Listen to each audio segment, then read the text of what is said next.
Hello everyone, in this video I'm going to show you how to use Google Chat with a screen reader on PC.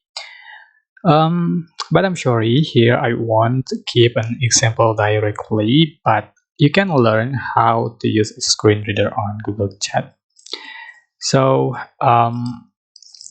just visit support.google.com/chat and just type the keyword.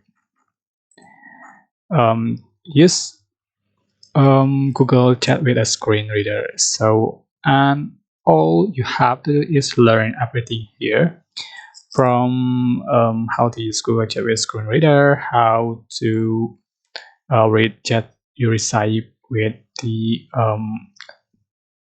shortcut, so how to set up your screen reader.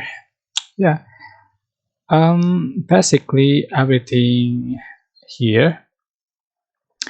So once again, I'm sorry because I didn't practice it directly. But I hope this information was helpful for you. Don't forget to like, comment, share, and also subscribe. Thank you so much for watching.